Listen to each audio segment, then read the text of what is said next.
Hello everyone, welcome to the Bad Dog Agility Show. I'm Esteban, and let's start with an audio-visual check. So if you can hear me and you can see me waving my hands around, give us a thumbs up before we get started so we know that everything is working out okay. We're shooting from a new location today, from inside the Bad Dog Agility Cave. No disrespect to Batman in the Bat Cave, but we were having major thunderstorms rolling through the area, and it was supposed to be pouring rain right now at this moment. It actually isn't. It was pouring rain all afternoon, but we're going to go ahead and do this from inside of the house. So everybody give me a thumbs up. Once we get a couple of those, okay, we're getting lots of thumbs up, so we're going to go ahead and get started. Today, we are going to be talking about tunnel traps. This is a very common element that you're going to see in agility everywhere you go. It doesn't matter what organization, if you're here in the United States, if you're in Canada, Great Britain, anywhere in Europe, Australia, Japan, you are going to see these tunnel traps. Judges love them, and it's a great test of handler and dog skill. This past weekend, I had the pleasure of running at the AKC World Team Tryouts up in Hartford, Connecticut. And everybody gets 5 rounds, 5 really great, tough, international style courses, 2 different judges. And round 1, we had a wonderful standard course by Judge Janet Gaunt. She's an American. And there was one part of the course, a tunnel trap, and it caused some serious problems for the large dogs. And there were 44 large dogs who ran, and nearly a third of the class faulted right in this spot. Before I go any further, Janet Gaunt is a judge who uploads many of her course maps, including for novice and open courses, to agilitycoursemaps.com. So for those of you out there who have never heard of it, agilitycoursemaps.com, free resource, anyone can go there, judges go there, they upload their maps, and so you can sort and search by judge, by organization, CPE, NADAC, USDAA, AKC, it doesn't matter. Find exactly the kind of course you're looking for, and then go set it up and work on it. But you can find a lot of her courses there as well. So for those of you who aren't aware of it, I just wanted to put that out there for you. Okay, back to the topic. So this part was so tough that I want to talk about it today. I'm going to give you not one, but 2 super secret awesome tips that's going to make your agility a lot better, especially when you're dealing with this. At the end, we are, of course, going to give you a worksheet of exercises, 12 different sequences you can run on the same easy setup. It's got 1 tunnel, 3 jumps, all about the tunnel discrimination. So you can get with your friends, set it up, and work through them. The first thing we're going to do is take a look at the actual sequence from the tryouts. I've drawn it up here on the board. Let me just walk you through it real quick. We're going to start here at number 6. Dog's going to come around. This is a backside to number 7. And then they're going to head for number 8. For those of you who do not recognize this symbol, this is the ascending double. If you've never seen it before, think of it kind of like a triple, and you'll see it in a video that we're about to show you as well. Then they need to turn and get over here to 9, and then once they pop out, they've got to come over here to the broad jump and then on to the next part of the course. So this is where all the problems happen. This ascending here at number 8, and the tunnel discrimination here at number 9, the tunnel trap. So Sarah, go ahead and give us the statistics here. All right. Okay. Statistics are on the screen. Statistics are on the screen. So round 1 standard, there were 44 total dogs. And we are just looking at 2 obstacles, number 8 and number 9. That's it. 15 dogs were faulted at either 8 or 9. And as you can see, that's a third of the class. So that only left 66% of the dogs clean through just those 2 obstacles. Now, what were all the faults? 7 of them were dropped bars on the ascending. 6 of them were wrong tunnels, where the dog just went in the wrong side. 1 dog got a bar and went into the wrong end of the tunnel. And the last dog got a refusal to the correct end of the tunnel. All right, when you look at how people dealt with it handling-wise, and this really isn't about the handling, because the handling you can do any which way you want to do. This talk is more about understanding your dog's lines. But the statistics were so interesting that I just wanted to share them with you. So 44 dogs, it turns out half of the handlers use the opposite arm to do their tunnel discrimination. Half of them do not. So first let's look at the people who use the same arm. You can see that half of them faulted, half of them were clear. And there were some very good clear dogs in there, including 2 people who made the world team this year and prior world team members, and they do it all on the same arm. They're just going to pull their dog into the correct tunnel entrance. Now, if you look at people who use the opposite arm to help their dog turn away from the trap and into the correct end, 22 people, but again, this time, 18 of them went clear. So you can see it's a pretty dramatic difference. 82% versus 50%. Now, this is a small sample size. Even though there are 44 dogs that we're looking at, you're looking at one sequence, one run at one event. So I'm not telling you to, that one is definitely better than the other. In fact, at the highest levels, nationals, world championships, things like that, you have handlers who use both methods very, very well. But I just thought this was an interesting statistic, so I wanted to point it out to you. Another very interesting statistic is there were some people who rear crossed before the ascending double. A lot of people do not like to rear cross before doubles. We'll talk about that later. 5 of the 44 dogs went ahead and did that rear cross. While there were 2 faults, 3 of them were clear. 60% then are clear. Only one went off course. So that's another interesting thing to note, that some people did opt for the rear cross there, which I thought was very interesting. All right, Sarah, go ahead and take us back to the whiteboard. Okay, so what made this tunnel discrimination so difficult? One of the things is the presence of number 8 here, the ascending double. This is an extending obstacle like the broad jump, the viaduct, the triple, and for some of your dogs, the panel jump might be an extending obstacle. And when I say extending obstacle, I mean every time your dog sees it in a show, they want to go as fast as they can and they want to jump as long as they can in order to not knock any of the bars. And some of your instructors may have told you or taught you in the past, you can even hear it in the cues that people use for these obstacles. So how many of you call your jump, say, a hup? So every time you want your dog to jump, you say hup, hup. And then when you see the double or the triple, you say big hup, right? You might say jump, jump, big jump, over, over, big over, right? It's like a regular jump except bigger. And so that's why most people and most dogs think of it as an extending obstacle. So now we're going to get you to, let's see here, secret tip number 1. And that is, with these extending obstacles, you should develop the skill to decelerate and treat it just like any other jump. That means your dog is going to learn to approach it with less speed and still keep the bar up. And this will actually give them more confidence even when they're fully extending over it. And they'll be much more comfortable with the jump when they realize that they can turn not over the obstacle, but before the obstacle. And so they can learn to slice it and bleed off a little bit of speed and start to get better turns. And then you'll actually see less bars coming down on these extending obstacles. So that's a really great tip for you. Let's go ahead and show the clip.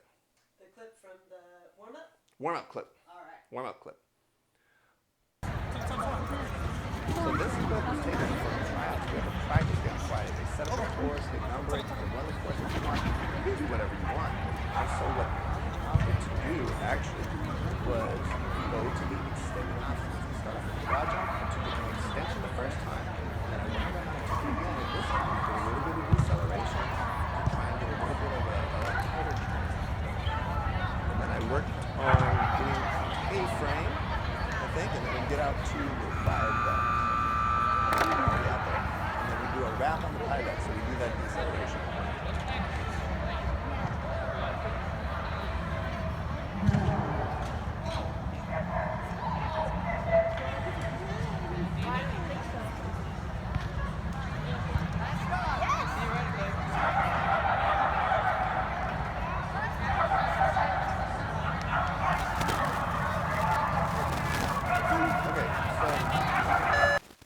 So that's the actual practice clip. They put up a course. You can do whatever you want. It's numbered.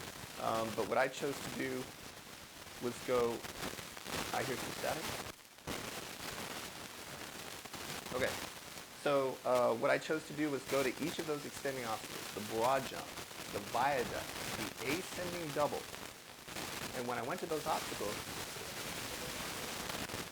okay, hang on, we're going to sit tight. We're having an audio problem. We can hear some static. There we go. Fixed it. Okay, it looks like Sarah says she's fixed it. Okay, so I went to each of the extending obstacles, the broad jump, the viaduct, and the ascending double. And what I did was I took it in extension, running through. Sorry. Okay, we're having an audio problem. Hold on. All right. Apparently I have to hold it just like this. Okay, now it sounds good. Okay, hopefully everybody can hear it. So go ahead and everybody can hear. We got some thumbs up? Okay. Yes, thumbs up. All right, so I'll say this again. I went to all of the extending obstacles, the broad jump, the viaduct, and the ascending double, and I took them in extension, and then I took them with a deceleration cue to get a little bit of a wrap behavior around it, to kind of get my dog comfortable with making those kind of turns on that surface with that version of the obstacle, which they probably had never seen before, since we'd never shown at that site on that equipment. And that's how I chose to spend my 1 minute of training time in the ring. That's how important it was to me. And so when this sequence came up, it wasn't a big deal for me to do what I did. Now, what exactly did I do? I'm about to show you. So we're going to go ahead and run the clip of me and Gitchy running through this part of the course and take a look. We're going to take a quick look at how I handled this part of the sequence. I'm starting here with the number 6 jump. You can see Janet Gaunt, the judge, ready to drop the hammer on me in case I have a mistake. We're going to the back side of number 7, which is this red jump here, and I'm going to front cross as she's taking number 7. And now we approach the ascending. So dog is going to be on left, and you can see I immediately move into a strong deceleration cue. The idea here being that we're going to create some of the turn over the ascending. Remember, the dogs are pointed very strongly at the wrong end of the tunnel. So this deceleration here is going to create part of the turn. The throttle cue, for me, the opposite arm here, is going to create the rest of the turn. And you can see that she never looks at the wrong tunnel. So let's just watch the dog's face here. Let's see how much of the dog's face that we can see. The dog is headed for the tunnel, but has already turned her head. So her head is no longer even looking at that off-course tunnel. And she's on the correct end of the tunnel the entire way. So this is a decel throttle combination cue that I'm using here that I really like. But you've got to be comfortable with decelerating over a spread jump. In this case, you can see the ascending double, which is a lot like the triple that some of you see in AKC agility.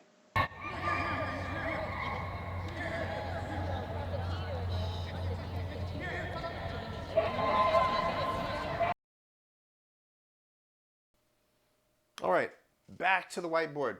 So hopefully you were able to see how Gitchy, when she was over the ascending double, already knew exactly where she was headed. There were obviously a lot of mistakes, a lot of off courses from all of the dogs here. But even dogs that were successful, they would run up all the way and almost into the wrong tunnel and then get jerked in the flat into the correct end of the tunnel. You're just losing time there. So this is a great skill for you to develop, the ability to decelerate around these extending obstacles. Don't be afraid. Start with a low height. Build up the skill. It will make your dog a more confident jumper. Okay, so this talk is about the lines. And what I'm going to do is show you some example lines, different lines that different dogs took, all at the same competition, on the same setup. The key to figuring out where your dog is coming from when we're looking at this tunnel is not just this jump, jump number 8, the ascending, but really it's jump number 7. Jump number 7 is where all the action is because it creates the line from 7 to 8. So let's use our imagination here. And let's say that as the dogs come around and they're going 6, 7, many beginners in their head are going to draw a line like this. And this is not the line your dog is going to take. They're imagining their dog jumping straight over 8, and then they're just going to pull them into 9, if you can see that. And it turns out this line, especially at this level of competition, is never going to look like this really from 7 to 8. The actual line, let me draw it here in green, is going to look much more like this. These dogs are all high-level dogs. They're going to slice 7 very sharply. And they're going to slice across the ascending double like this. And they're going to be headed directly for the off course over here. And so now when you're turning them in the flat, sometimes you get this. And this is why I wanted to stand here, use my deceleration cue to create part of the turn here, and then use the throttle cue to create the rest of the turn to get the dog into the tunnel. You can see this is a shorter line, and that's going to make it a faster line. So let me erase these lines and give you a couple of other lines. Some other alternative options here. So let's say you're at a different trial and the order of obstacles is different. And your dog is coming, let's say this way. 6, and they wrap, and now they're headed straight up. You can see that this throttle, or this tunnel trap is going to be much easier here to get to number 9. Let's say that your dog is coming, let me do this one in blue. Sorry.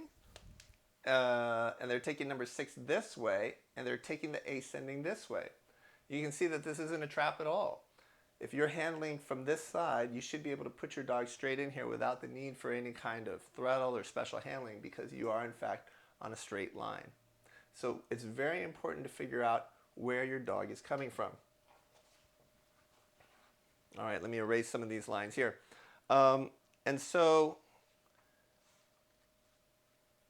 there's one thing that made this course so tough, and it's that they may not have actually been pointed toward the wrong end of the tunnel. And let me show you why that's important.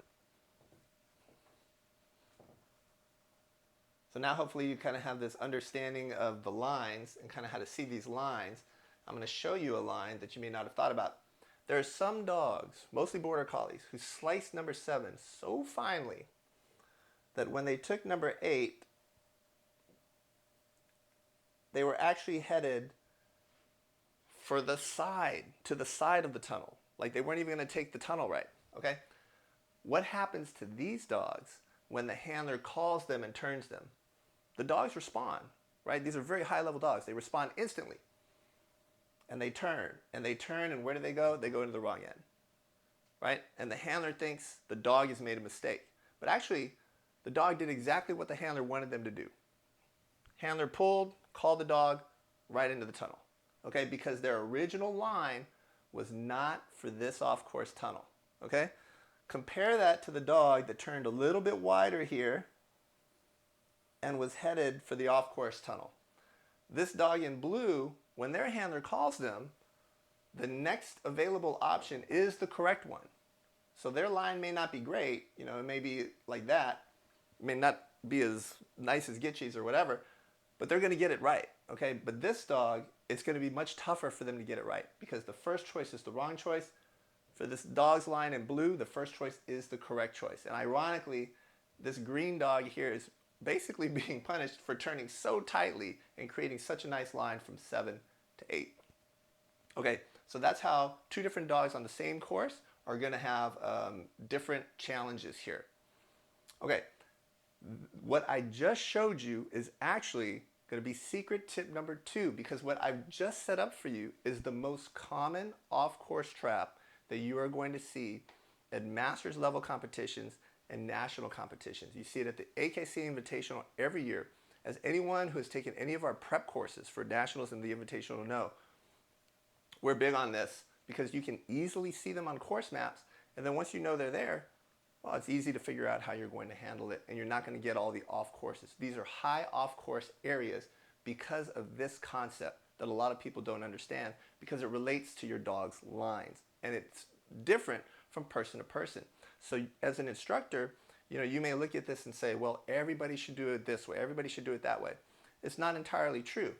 Dogs that have certain lines can do it this way. Dogs that have other lines, they're going to need a little bit something different in terms of handling. So what I'm going to do now is erase all of this and show you some examples of these off-course traps. Okay? So if we start here, and let's get a 2-jump run up.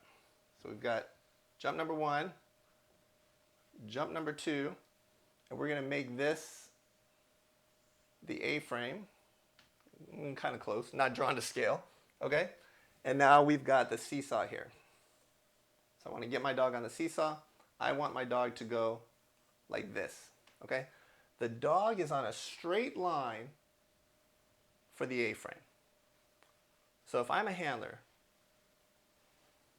and I do this, and I tell my dog to come, we're going to come seesaw. They're going to turn off of the A-frame, no problem, come to the seesaw. But what if I did this with the A-frame? I'm going to move the A-frame over here. Now, the dog's line, if you're a physicist, I like to call it the line to infinity. If you're a regular person like me, it's the line to the hot dog stand. Your dog is running for the hot dog. They're going to run right out of the ring. If they run forever and ever until they get to the hot dogs, jump over the gate, they're headed in this direction. When you tell your dog to come, the first thing they're going to do is turn, because they're very good dogs, very responsive, and they're going to turn and head right for the wrong obstacle, this A-frame. And they're not going to go to this seesaw.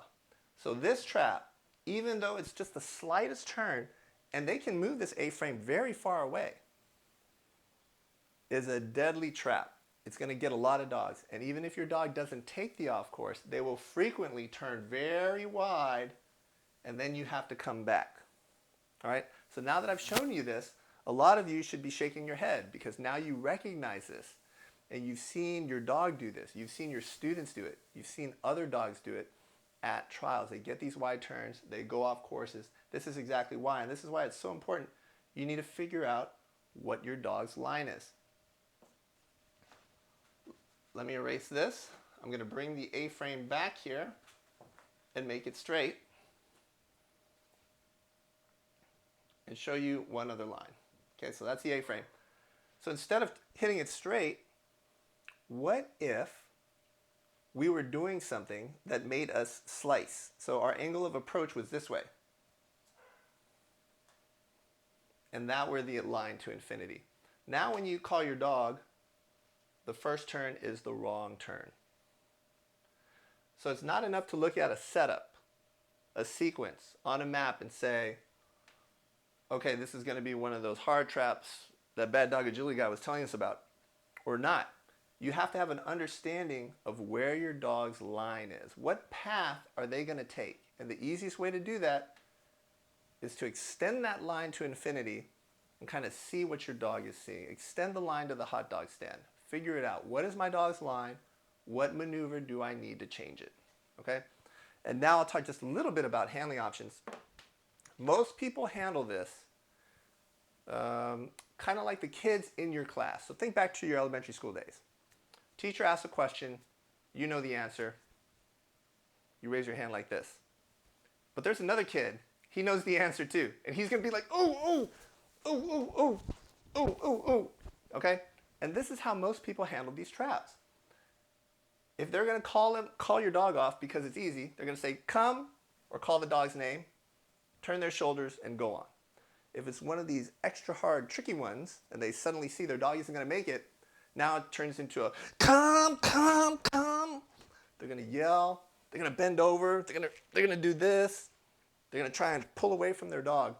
But it's basically the exact same body position, motion, and cue. They're just yelling a little bit louder, right? The loud call off. It's not a good handling option. Yes, it works some of the time. For some people, it'll work most of the time. I just prefer to do a different handling maneuver, something like I did with Gitchy at tryouts. That would be the deceleration throttle combination. Some people can use the reverse spin. There are lots of things you can do. You can try and rear cross before that part to create some of the turn. Let me see here. Bypass cue, also very useful. You can maintain your speed and just call your dog off of that, kind of like a snooker move. Have your dog move into your side and off of another obstacle. But I just want you guys to recognize by looking at your dog's lines, looking at how the obstacles are laid out, that you need a special maneuver here. Not a special maneuver, a different maneuver rather than yelling at your dog louder or having a stronger recall or more of a shoulder pull, because it's very hard for a dog to discriminate between this and this.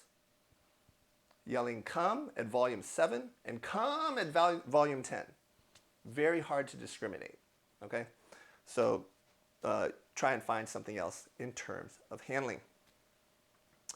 Okay, I think we have covered pretty much everything that I wanted to cover, and so hopefully you guys have some questions now. Do we have some questions? No questions yet. Okay, well, no questions Somebody did, is also fine. Notice that you gave a verbal cue as well in your video at tryouts. Using that verbal component. Absolutely. As I move into deceleration, my verbal cue is Gitchy's name. Sometimes I will say Gitchy Gitchy or Gitch Gitch, something like that. And then I pair that with my throttle. In her case, it's here, and then into the tunnel. I will say here tunnel. Some people just say here and expect the dog to take the tunnel. So it all depends on your own personal preference. Before I forget, you go to baddogagility.com / and is it traps with an S? Trap. Trap, no S. Trap, T-R-A-P. On the screen. Sarah just put it on the screen. It's got your 12 exercises on one single setup. You can do it with your friends. And I want you to practice some of these things. Practice decelerating, right? Before you do your discrimination. That's a great trick. In some of those sequences, experiment with rear crossing to create some of the turn and then doing your either call or your throttle. So you want to do a rear cross throttle combination. So I think those would be two very slick moves. Once you have this in your back pocket and you add it, your off-course rate is going to go down. Your cue rate is going to go up. You guys are going to get those double cues. You're going to get those titles. You're going to do better at these big events. All right? Go ahead. You have a question? All right. Sarah said, because I'm not mic'd. Ann Brown says, would this also happen with the tunnel under the dog walk or A-frame? Yes. Ann Brown asked, will this happen with a tunnel under an A-frame or a dog walk? Yes. Mostly you see that on international courses.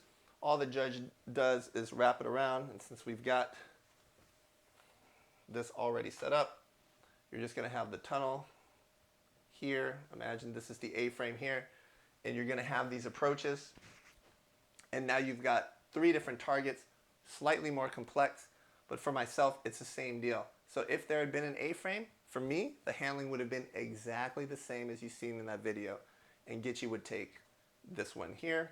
If I had pushed in all the way without the throttle cue, and I would not use any deceleration, I just accelerate straight through here, Gitchy's going to go into this end of the tunnel. Now if I do my deceleration, but I don't do a throttle cue, Gitchy's going to go for the middle option. And I'm going to pair that with her A-frame word, which for me is zing. So I would decel and immediately say zing. The decel creates a slight turn. So now I've changed the line slightly.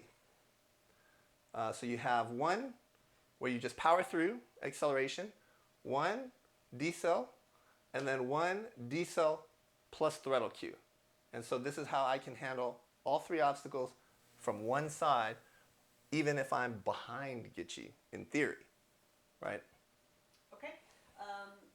Lori says, as a novice, how do you understand a dog's line? Practice and repetition. Great question. Let me just draw a jump up here. And this is an acquired skill. I like to do it with course maps, and I like drawing lines on course maps because when you first start in agility, you're going to draw a lot of unrealistic lines.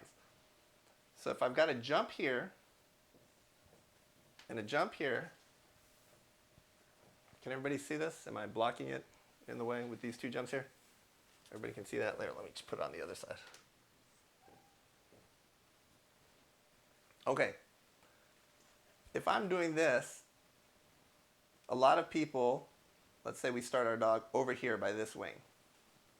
A lot of people are going to draw this line. They're going to do a nice rounded path, And you even see this in magazines and diagrams that people have, like Clean Run. When judges wheel the course, they kind of wheel it this way too. They go right through the middle of the jump. In reality, our dogs are not doing that, right? So a high level dog is actually going to take a harder slice closer to the wing and look something like this, right? So you kind of got to figure out where your dog is going to land and what they see. Everybody's different. Let me give you another example. We have a single jump. If I sit my dog 5 feet over here and I have them jump over it at 24 inches, okay, they're going to land maybe over here. Where's a small dog going to land at 12 inches? Right? They're going to land over here. Right? And so you need to figure out if we're coming from this direction and my dog takes off from here at 24 inches, they're probably going to land over here. A 12-inch dog takes off here, they're going to land over here. And so now if they have a turn, small dog gets to draw this line. Big dog has to draw this line. So that means if there's an off-course trap, like the weave poles, and the weave poles are here, right? This is a huge trap for the big dog. It's less of a trap for the small dog. And so you have to take into consideration your dog's size, their striding, and the way they wrap. If they bend their body over the bar or they jump straight and then turn in the flat. And that's something you're just going to learn from observation. So how do you practice that skill? So Anne, what you need to do is watch a lot of video of your dog.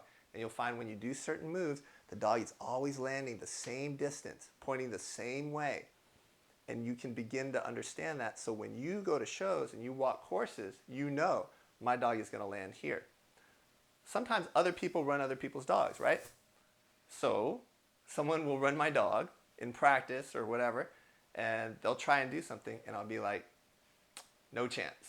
That's not going to work. That's not going to work at all. And they're going to be like, no, they're going to land right here. They're going to be facing here. It's going to work beautifully. Because I know my dog better than they know my dog. And it turns out that they have my dog landing really close to the jump when I know my dog is going to land really far. Right? Especially over like a broad jump, a viaduct, those extending obstacles that we talk about. So you're just going to get it with experience. Video review is very helpful in just being more observant. Okay, next question. Maureen says, do you also make eye contact as they look to you before turning them to the correct obstacle? You can make eye contact. Maureen was asking if you're making eye contact kind of when you redirect. I assume you're talking about throttling and some of these discriminations. You don't necessarily need to make eye contact because I don't want my dog actually to look into my eyes. I want them to be focused on the course. They kind of need to use their peripheral vision. So they kind of see me, they know I'm looking at them, or my chest is opening toward them, so they're going to turn toward me. But they really need to be judging their takeoff spot. They need to be measuring the jump after the jump they're about to take. It's very complicated what these dogs are doing. They're doing so many different things at once. So no, I don't need them looking into my eyes lovingly, like when they want the food to drop out of my mouth and, eat my dinner. I don't need that kind of eye contact. They just kind of got to be aware of what I'm doing with my body. They're already working on so many different things at the same time. If you're pulling your dog and holding them long enough where they're like looking at you, the next thing they're going to do is turn toward you. And unless you're standing at the obstacle they're going to take, they're going to over-rotate toward you, and then they have to go back to the correct obstacle, or you have to redirect them. So when your dog is first learning the skill, totally understandable, happens all the time. We overpull them, and sometimes we send them back, and they don't get into the correct end of the tunnel, or they get confused. They stop. They don't take it, right? So they pulled off the wrong course, but they didn't go take the correct one because we held it too long. We call it holding it too long, and you'll get experience. So now Sarah and her dog, for example, has reached the point she does the throttle and goes. For him, it's a binary choice, yes or no. As soon as she throttles, he already knows it's not this one. It has to be the next one. I don't even need to look at her, right? When we look at his videos, he doesn't even turn his head toward her. He's just headed on the wrong tunnel. She does the throttle, and then he just takes one step, and he's into the correct tunnel. But he doesn't come toward her. He doesn't turn his head toward her. He doesn't make that eye contact. So you will see a lot of eye contact and over rotation in the beginning when you're teaching the skill. As the dogs become more practiced and confident, they're just going to choose the other option. That's why at the international level it's really tricky when you throw in those obstacles, the contact obstacles as well, because now you have 3 choices. So that's when it gets a little hairy. Raphael says, Esteban used a pull. What handling move worked for those who did a push? Was it as simple as blocking the path to the off course? Nobody did that. 44 dogs, 39 ran with dog on left and pull, some version of the pull or throttle. 5 dogs ran it from the other side. Every single one of those people rear crossed. Nobody tried to push their dog on the landing side of the double. That would have been disastrous. On that setup. On that setup. On that setup. In my opinion, even with these high-level dogs, unless they were completely verbal, 100% of people who attempted that would either collide with their dog or their dog would have gone on course. Guaranteed. Yeah. And similar to that, Laura asked, with the tunnel A-frame combo setup you had, how would you handle if you were having to push instead of pull? Yeah, if you were having to push, you always have to be ahead of your dog. That's why it's so hard to push. In general, agility is a pulling sport. I want to pull you everywhere that I'm going because I can pull you if I'm ahead. I can pull you if I'm behind. When I'm pushing, I can't push you from behind. If I could, or if I did, the closest thing we have to that is really the rear cross, right? So if the dog is coming here, let me do 2 colors. We're going to put the dog in black. So the dog is approaching the jump this way, and I am stuck behind you, right? I can't push you anymore. All I can do is move behind you, and that rear cross will create the turn in the direction that I want to go. Now, if we change that, and I put myself ahead of you, and I'm here, then as you're taking off, I can move in this direction. You will work to avoid hitting me, and now I can turn you. So anytime you're pushing on a dog, you have to be ahead of the dog. So to answer your question on that discrimination, if you got the A-frame here, and the tunnel here, and here's the jump, and I'm headed, and the dog is headed, let me give the dog's path in blue, on a slice this way. This is a terrible position to be in. As the handler, I have to be at least over here, preferably here, and preferably already over here, as my dog is taking off for this jump, in order to create enough pressure on this line to safely put them in the tunnel. I somehow have to create this turn. This is called an open SERP maneuver. And the question is, if your dog is coming from this way, well, how were you able to get around this way anyway, right? You would have had to have been coming from this direction, or this direction, or this direction. And it's hard to imagine a course where the handler is over here, and the dog is coming from a slice this way. And that's why almost universally, you have to rear cross before, or do some kind of cross before and then pull your dog in. But that's how you would have to do it. The only way to push your dog very well is to be on the landing side. And that's the whole idea behind serpentine maneuvers. If you think about it, what you are asking about is basically just a serpentine. So here's the jump. Here's the jump. Your dog is going this way. They're going this way, and now we want them to go back this way. And so as a handler, we're running from here to here. See, we're on this landing side. So now we're pushing. We're pressuring the dog's line. We're pushing the dog this way. But we have to be on that landing side of the jump. So the dog is taking off toward us. So basically, it's a serpentine maneuver that you're talking about, being ahead of the dog. We're going to serpentine there. And that's the only time you can push on your dog's line safely. Being ahead, being where they're going to be. You somehow need to create that turn. All right, any other questions? Somebody just asked what your pass cue was, your Bypass bypass cue. cue, my training partners get on me about this. I actually have the exact same verbal as my throttle cue. Probably not the smartest thing to do. In theory, I would like to say here for my throttle and side, like come to my side. and I will pat my thigh. And I don't know if you can see this on the camera because I think the camera is a little bit too high. But I'll try and come up. So I'll pat my thigh. So imagine me patting my leg or my thigh and not my ribs. But I will pat it here. And so I might say, here, here. And that means bypass something. So for example,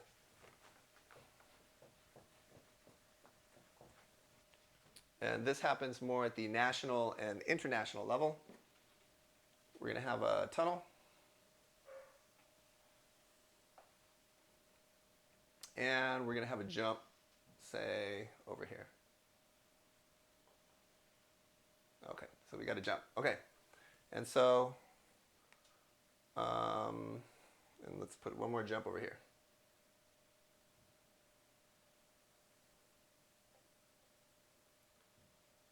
Okay, and the dog's coming from an angle.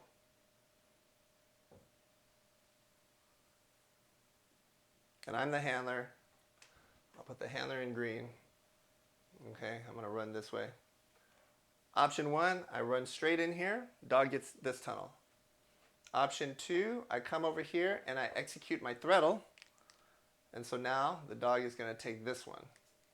Well, how do I get to the backside of this jump with these two off courses here and the dog on a terrible slice? Remember I told you, if there's a trap and the first choice is the wrong choice, how do I get to the second choice? That's where you need a special maneuver, and that's where we're going to use the bypass cue. So I'm going to take my green path here, and I'm going to run this way to this wing, patting my thigh. Right hand, right thigh, and my dog is going to follow. And he's not going to look at any tunnel or anything, and then he's going to come here and do this backside.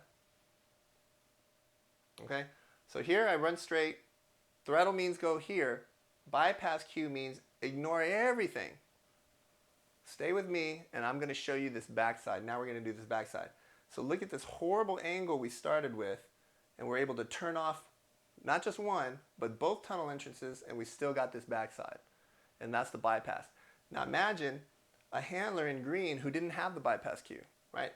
They're going to be able to do this, no problem. It's a straight line.